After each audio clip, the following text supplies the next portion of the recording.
mengutip apa yang disampaikan oleh Dr. Ramayani tadi, bahwa di balik pintu-pintu dan tembok-tembok kampus ini, dunia pelayanan itu akan sangat menantang. Bahkan tantangannya jauh melebihi apa yang saudara bayangkan ketika saudara membaca buku, berstudi, menyelesaikan tugas-tugas akademik di kampus ini. Karena itu menghantar langkah kaki saudara meninggalkan kampus tercinta ini memasuki ladang pelayanan yang sesungguhnya. Saya akan menyampaikan sebuah orasi dengan tema Multimedia Injil Teologi Tubuh menurut 2 Korintus 4 ayat 7 sampai 12. Orasi ini merupakan pengembangan dan adaptasi dari berbagai hasil riset, khususnya dari seorang biblical scholar, seorang professor of early Christianity dari University of Chicago Divinity School bernama Profesor Margaret M. Mitchell. Dan karena itu saudara, sebagai landasan untuk orasi ini, saya akan membacakan satu teks dari surat 2 Korintus pasal 4 ayat yang ke-7 sampai dengan ayat yang ke-12. Tetapi harta ini kami punyai dalam bejana tanah liat, supaya nyata dalam kekuatan yang berlimpah-limpah itu berasal dari Allah, bukan dari diri kami. Dalam segala hal kami ditindas, namun tidak terjepit. Kami habis akal, namun tidak putus asa. Kami dianiaya, namun tidak ditinggalkan sendirian. Kami dihempaskan, namun tidak binasa. Kami senantiasa membawa kematian Yesus di dalam tubuh kami, supaya kehidupan Yesus menjadi nyata di dalam tubuh kami. Sebab kami yang masih hidup ini terus-menerus diserahkan kepada maut karena Yesus, supaya juga hidup Yesus menjadi nyata di dalam tubuh kami yang fana ini. Maka demikianlah maut giat di dalam diri kami dan hidup giat di dalam kamu. Saudara, di dalam Galatia pasal 1 ayat yang ke-15 dan ayat yang ke-16, ketika berbicara mengenai pemilihan dan panggilannya sebagai rasul, Paulus menggambarkannya sebagai sebuah kasih karunia di mana Allah berkenan menyatakan anaknya di dalam aku, supaya aku memberitakan dia di antara bangsa-bangsa bukan Yahudi. Perhatikan klausa apokalupsai ton huion auto en moi di dalam ayat yang ke-16, yang dapat dimaknai dalam dua cara. Yang pertama, klausa itu dapat berarti penyingkapan tentang sang anak dinyatakan kepada Paulus, atau yang kedua, penyingkapan tentang sang anak dinyatakan di dalam Paulus. Nah, klausa itu saudara tampaknya dimaksudkan sebagai sebuah double entendre. Di dalam studi biblikal, double entendre berarti sebuah teks kitab suci itu punya makna ganda. Jadi Galatia pasal 1 ayat yang ke-16 bukan hanya berarti Paulus sebagai the receiver of the message, bukan hanya sebagai penerima daripada penyataan mengenai sang anak, tetapi in the body of Paul, di dalam tubuh Paulus. Tubuh Paulus menjadi lokus, menjadi tempat di mana penyataan itu berdiam. Dan itu sebabnya Profesor Mitchell yang tadi saya sudah sebutkan menyebut Paulus sebagai medium epiphanik. Jadi the body of Paul merupakan sebuah medium, sebuah lokus, sebuah wadah di mana penyataan sang anak itu menempati dirinya, kemudian melalui itu sang anak diperkenalkan kepada orang-orang lain.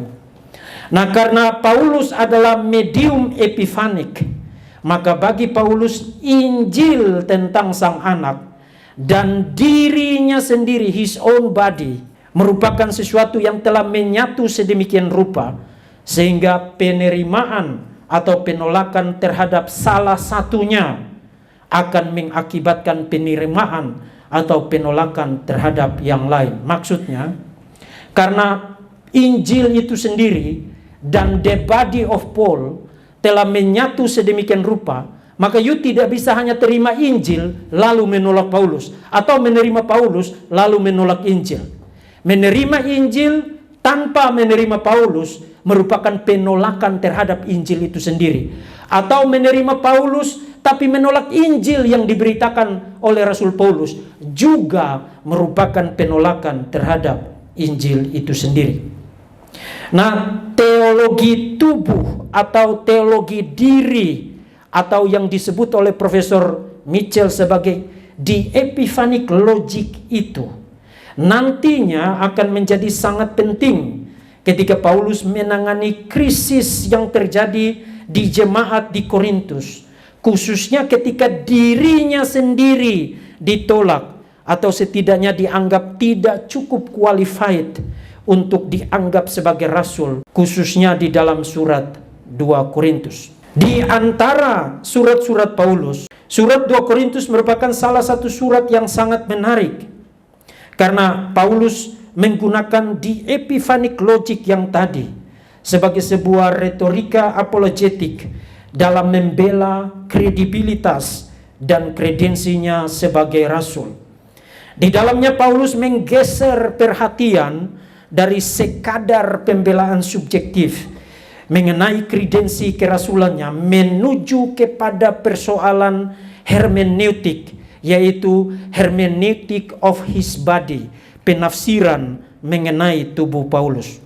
Saudara, bagi jemaat di Korintus yang menerima ukuran budaya Greco-Roman, kualifikasi-kualifikasi yang seharusnya dimiliki oleh Paulus menurut mereka adalah kefasihan bertutur, status sosial, keberhasilan, relasi politik, kecakapan wajah atau ketampanan dan kecantikan, termasuk juga kekuatan tubuh. Itu adalah ukuran-ukuran untuk kualifikasi seseorang di dalam culture Greco-Roman pada masa itu. Sebaliknya, ketika mereka melihat Paulus, tampak bagi mereka Paulus itu lemah, sering menderita, miskin, tidak fasih berbicara ketika berhadapan muka dengan muka, terlalu sering dipenjara, dianiaya, dan penampilan fisiknya pun sama sekali tidak menawan. Ketika mereka membaca tubuh Paulus dengan standar yang demikian,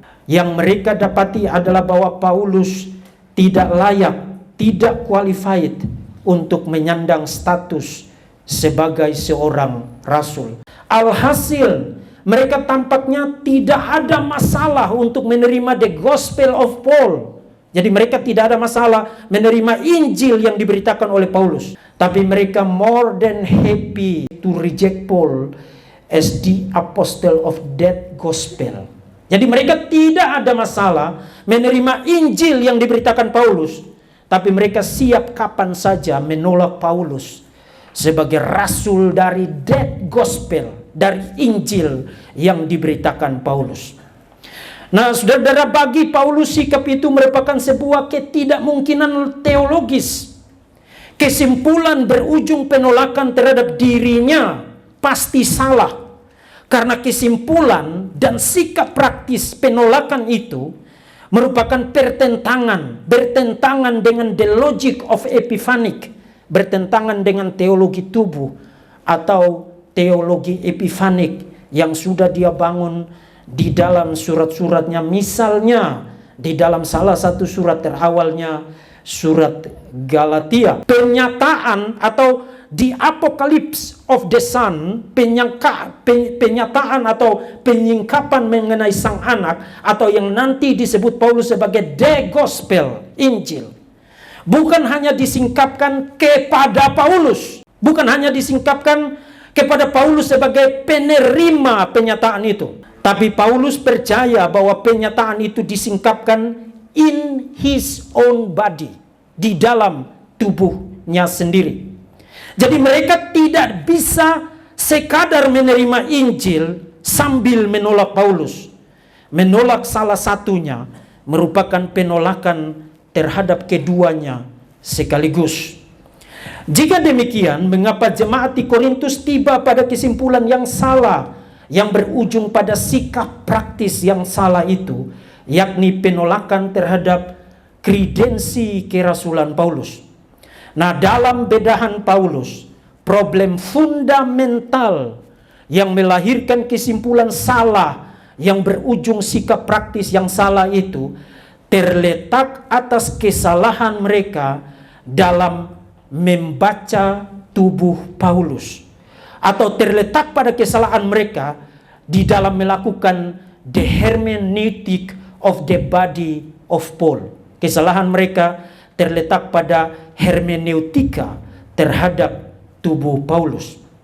Dengan kata lain, konflik atau fundamental di balik konflik krisis yang terjadi, yang dialamatkan di dalam surat 2 Korintus, pada dasarnya adalah the conflict of hermeneutik, konflik penafsiran atau konflik hermeneutik.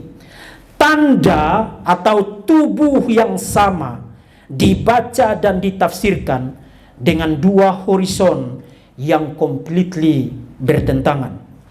Nah, salah satu bagian di mana Paulus mengajar jemaat di Korintus untuk menafsirkan tubuhnya, menafsirkan dirinya sebagaimana mestinya, adalah bagian yang tadi saya bacakan, 2 Korintus pasal 4 ayat 7 sampai dengan ayat yang ke-12. Dan itu mengantar saya kepada poin berikutnya, tubuh Paulus sebagai the shorthand of the gospel, atau sebagai stenografi daripada Injil.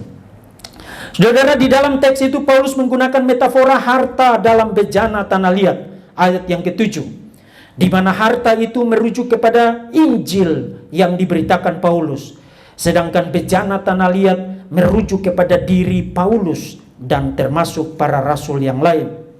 Selanjutnya Paulus menggambarkan dirinya ditindas namun tidak terjepit, habis akal namun tidak putus asa, dianiaya namun tidak ditinggalkan sendirian, dan dihempaskan namun tidak binasa. Ayat 8, ayat 9. Penggambaran-penggambaran itu dimaksudkan untuk meninggikan ide puncaknya, the climatic idea-nya, bahwa ia senantiasa membawa kematian Yesus in his own body, di dalam tubuhnya sendiri, supaya the life of Jesus, the resurrection life of Jesus, kehidupan kebangkitan Yesus, dinyatakan kepada jemaat yang dilayani.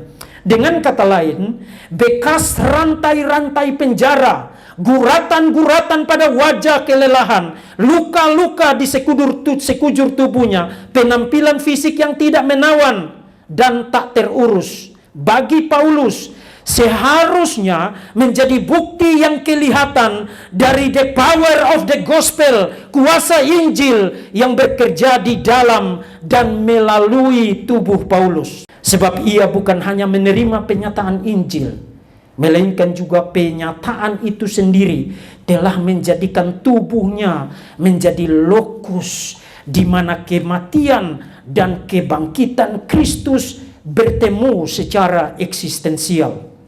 Injil yang diberitakan bukan hanya Injil untuk telinga, melainkan juga Injil yang sama itu ia perlihatkan kepada setiap mata. Melalui khotbah-khotbahnya Injil itu terdengar, dan melalui kehidupan pelayanannya yang meninggalkan bekas-bekas tak terbantahkan pada tubuhnya, Injil yang terdengar itu sekarang menjadi Injil yang terlihat. Pada tubuh Paulus, Injil itu menjadi terlihat karena bekas-bekas dan tanda-tanda penderitaan yang terlihat pada tubuh Paulus seharusnya menjadi a shorthand of the gospel, menjadi stenografi daripada Injil. Nah, istilah shorthand di dalam retorika Greco-Roman berarti Anda menggunakan satu istilah ungkapan ringkas, tetapi ungkapan ringkas itu punya kemampuan untuk memanggil, menginvok seluruh narasi di baliknya. Misalnya, Paulus, istilah paling favorit dari Paulus adalah evangelion, the gospel. Satu kata itu, tapi ketika Paulus gunakan kata itu, seluruh narasi tentang Yesus, cerita tentang kehidupan Yesus, termasuk pengajaran-pengajarannya yang klimaksnya adalah penderitaan, kematian, kebangkitan Yesus, itu dibawa, dipanggil hanya dengan menggunakan satu kata. Nah, itu yang disebut dengan a shorthand di dalam retorika Greco-Roman. Nah, saudara, di dalam konteks ini stenografi, ungkapan ringkas, shorthand yang digunakan dalam retorika apologetik Paulus, itu bukan sebuah kata, tapi tubuhnya sendiri. Tubuhnya merupakan stenografi daripada Injil. Begitu you melihat tubuh Paulus, you melihat the gospel, you melihat Injil itu terpampang jelas di sana. Membaca tubuh Paulus berarti membaca the whole narrative of Christ. Membaca tubuh Paulus berarti membaca seluruh kehidupan Yesus. Membaca tubuh Paulus berarti membaca klimaks daripada kehidupan Kristus, yaitu penderitaan, kematian, dan kebangkitan Kristus. Jadi tubuh Paulus bukan sekadar sebuah tubuh. Tubuh Paulus adalah a shorthand of the gospel. Alat retorikanya adalah the body of Paul. Alat retorika yang digunakan Paulus adalah tubuhnya sendiri. Konkretnya Paulus ingin menyatakan bahwa you mesti lihat tubuh saya sebagai sebuah stenografi, sebagai sebuah multimedia pada dan di dalam tubuh saya. Keseluruhan kisah tentang Kristus, tentang the gospel menjadi terdisplay. Jadi bagaimana mungkin jemaat di Korintus dapat secara sah berkesimpulan, oke, saya terima Injil Paulus, tapi penderitaan Paulus, tubuh Paulus yang penuh luka, wajahnya yang tidak terurus, penampilannya yang tidak ganteng, tidak menawan, itu saya tolak. Bagaimana mungkin you dapat bersikap konsisten dengan penalaran yang demikian? Kesimpulan itu bagi Paulus tidak mungkin benar. Sebaliknya, karena Injil yang diberitakan Paulus dan diri Paulus sendiri, tubuh Paulus sendiri telah menyatu sedemikian rupa, maka baik melalui pemberitaan preaching maupun melalui penampilan luar dari tubuhnya, Injil yang sama itu terkomunikasikan kepada jemaat. Melalui his preaching, pemberitaannya, Injil itu terkomunikasi bagi telinga dan pendengaran. Melalui tubuhnya yang penuh bekas lecet dan luka rantai-rantai penjara itu, Injil yang sama terkomunikasi bagi mata untuk dilihat dan disaksikan. Menolak tubuh Paulus karena berbekas luka dan lecet dan tidak menawan untuk dipandang, berarti penolakan terhadap Injil itu sendiri. Saya akan akhiri orasi ini dengan hanya menggarisbawahi satu saja poin aplikatif. Ini satu bisa dikembangkan untuk banyak hal. Hari ini kita hidup dalam era multimedia, kecanggihan teknologi. Ide ini saudara bisa kembangkan ini dalam banyak hal. Apa yang orang lihat dari multimedia hidup saudara, dari postingan saudara, macam-macam. Tapi saya hanya akan garisbawahi satu poin aplikatif saja. Saudara, betul bahwa kebenaran, the truth of the gospel, kebenaran Injil memang tidak bergantung sedikit pun juga. Jadi jangan salah, kebenaran Injil tidak pernah bergantung sedikit pun juga atas kebenaran kita. Teologi tubuh sebagai medium epifanik pun tidak dimaksudkan untuk tanam ide bahwa my own righteousness, kebenaran saya akan menentukan kebenaran Injil. No, kiranya Tuhan menjauhkan itu dari pikiran saudara. Kebenaran Injil tidak ditentukan oleh kamu dan tidak ditentukan oleh kebenaran kamu. Itu crystal clear. Kita tidak mendebat ide itu. Dan betul juga saudara, bahwa mengenai kemunafikan dari para ahli Taurat dan orang-orang Farisi, Yesus pernah bilang begini, dan ini sering dikutip, bukan? Turutilah dan lakukan segala yang mereka ajarkan kepada kamu, tetapi jangan kamu turuti perbuatan-perbuatan mereka, karena mereka mengajarkannya tapi tidak melakukannya. Betul, Matius pasal 23 ayat 2 dan 3. Tetapi ingat saudara, saudara tidak diutus sebagai calon para lulusan, bukan calon ya, sudah lulusan. Saudara tidak diutus sebagai para lulusan, para hamba Tuhan, para pendeta, para pelayan, pemberita Injil. Saudara tidak diutus sebagai ahli Taurat dan orang-orang Farisi. Jadi jangan pakai standar itu. Teladan kita bukan para ahli Taurat. Teladan kita bukan orang-orang Farisi. Teladan kita adalah Yesus. Dan teladan kita adalah Rasul Paulus. Paulus bukan hanya pernah berkata, awasilah your doctrine, ajaranmu, tapi juga awasilah dirimu sendiri. Dan Paulus juga berkata, jadilah pengikutku sebagaimana aku menjadi pengikut Kristus. 1 Korintus 11 ayat yang pertama. Jadi teladan kita, saudara-saudara, bukan orang-orang Farisi dan para ahli Taurat. Teladan kita adalah Kristus, dan teladan kita adalah Paulus, sebagaimana Paulus meneladani Kristus. Jika Paulus bukan hanya memberitakan Injil bagi telinga, tapi mendisplay Injil itu bagi mata dengan tubuhnya sendiri atau keseluruhan dirinya sendiri, menjadi sebuah media epifanik, maka di era kecanggihan teknologi zaman multimedia ini, kalau saya bahasakan dengan cara lain, gagasan dari Profesor Mitchell, maka kita dapat berkata, kehidupan kita bukan hanya our preaching, tapi the whole life, kehidupan, keseluruhan kehidupan kita harus menjadi multimedia dan teknologi bagi Injil. Saudara, apa guna teknologi dan multimedia? Membantu kita menyampaikan sesuatu, bukan? Kita punya internet, kita punya handphone, kita punya kamera, kita punya infocus. Ini semua teknologi, ini semua multimedia. Dimaksudkan untuk apa?